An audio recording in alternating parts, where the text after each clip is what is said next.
Good morning, beautiful people. Welcome back to my channel. Today we're doing something just a little bit different. I'm gonna be day trading some futures this morning, and hopefully we get some winners, and you guys can kind of see a little bit how I do things now. Um, it's about 5-10 minutes until the market open. I typically trade the NASDAQ 100 E-mini futures, also known as the NQ ticker symbol. And so we're just kind of starting out doing a little bit of technical analysis, starting out in the weekly time frame. Um, we are very, very close to my zone of interest right here. So it is going to be interesting to see how this plays out during market open. Are we going to be able to push through this, potentially break above our 50 moving average and keep going back up towards our all-time highs back over here in November of last year?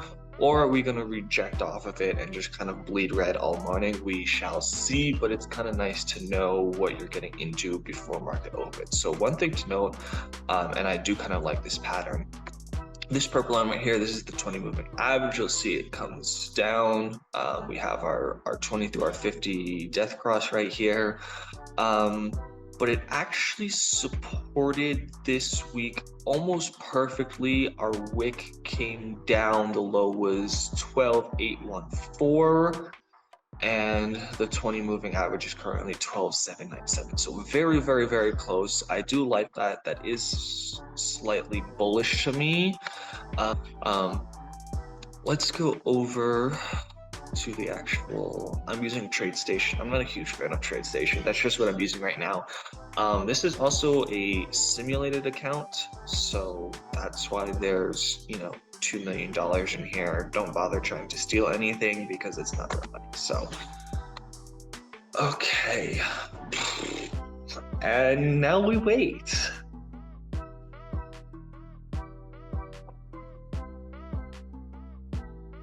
Market opens in just about a minute here, and there we go, market open. And we'll just let this kind of play out for a little bit. I don't typically trade during the first 10 minutes from market open. It's just really choppy. I find it's very difficult to get trades to go my way. There's just so much built up sentiment. I prefer to just wait a couple minutes until we get some established trends and then go from there. So we'll just, see what sets up here.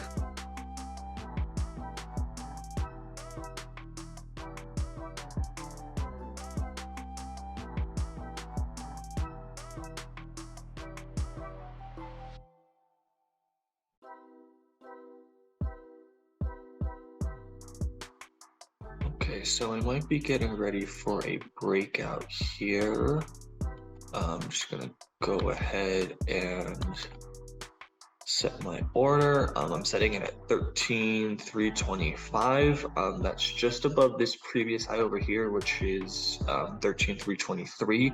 So I'm giving myself a 2-point buffer there. But should it break out above, I expect price action to continue at least up until that 13,336, possibly even all the way back up to 13,357. So we'll just kind of see what happens here. It might get filled, it might not. So looks like we're about to get filled here.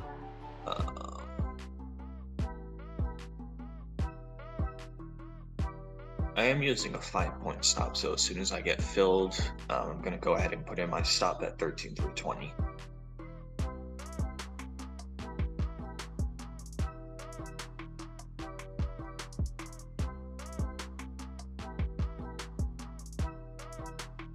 A lot of selling action right over here.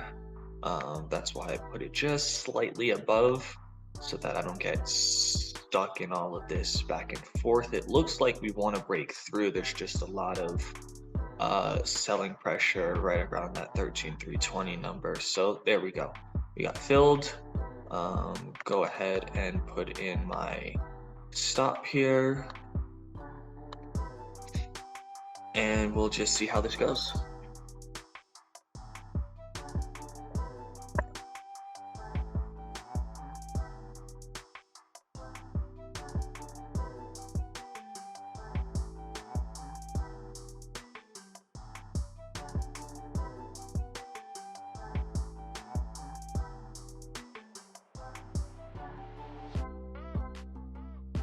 Okay, we got stopped out there. Rather unfortunate. I thought we were taking off for a second. We went all the way up as high as 13,333. So I was 8 points, clear in profit. And then it just turned around and came straight back down. So it happens. We'll just wait around for the next one, and we'll see. We'll see what happens. And of course, it wants to immediately turn around and go back, in the direction I thought it was gonna go after I got stopped out. But there's no way I would have put a stop in place here that would have been large enough. I mean, the low on this candle is 13,309. That's, what is that, 16 points? I would never use a 16-point stop. So unfortunately, this trade was just too volatile, and I got shaken out. So it is what it is.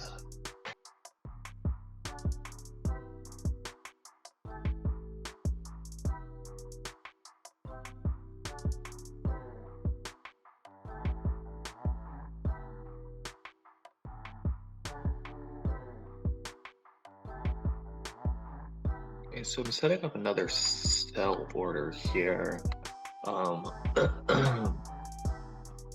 Mostly because there's a lot of selling pressure, and this is going to be a very, very fast trade if it gets filled. This is entirely a scalp. I'm going to be in this trade for like 10 seconds max.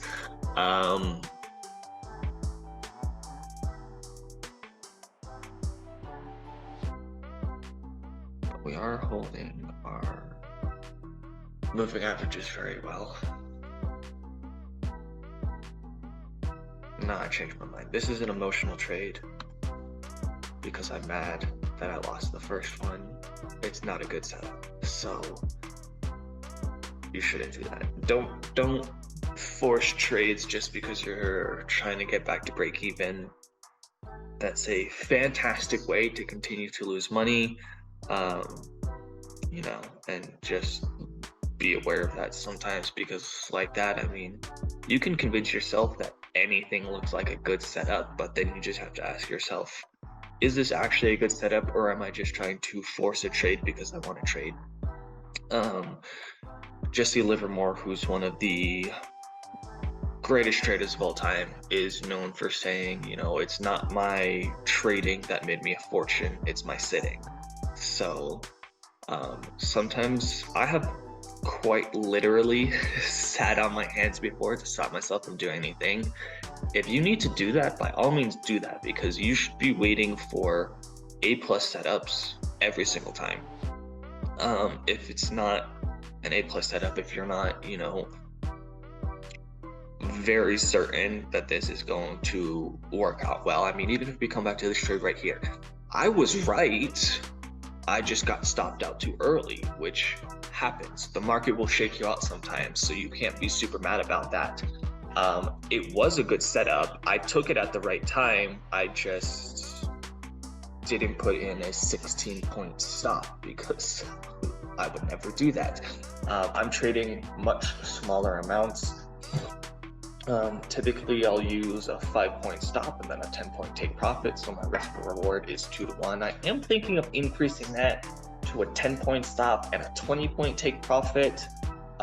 There's a lot of movement you can see. I feel like almost every candle covers close to 20 points. This is probably one of the smaller ones. Let's see.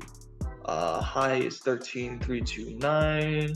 Low is 13,302. So yeah, that's almost 30 points on one of the smaller candles. Let's check this one. High is 339, low is 309, so 30 points. Yeah, so I'm thinking of just doubling my my stop and my take profit, so my risk reward stays the same, but I won't get shaken out as easily. But anyway, don't overtrade. So many over overtrade. I have that problem myself. It's really just self-awareness, don't force trades. I mean, realistically, I only trade for maybe a half hour tops typically. During that time, I'll take 1 to 2 trades on an absolutely phenomenal day where there's just setups left and right, maybe three. But I don't know, even if I go back and look through my trading log, that I've ever taken more than 3 trades in a morning. So that's today's lesson. I know I only got 1 trade and I'm sorry about that, but I'm probably going to end it right about here because I have some other stuff to get to today. But I'll try to do this again and hopefully we'll get a winner and at least some more trades in there. So thank you guys for tuning in. Please like, share, and subscribe, and have a blessed day.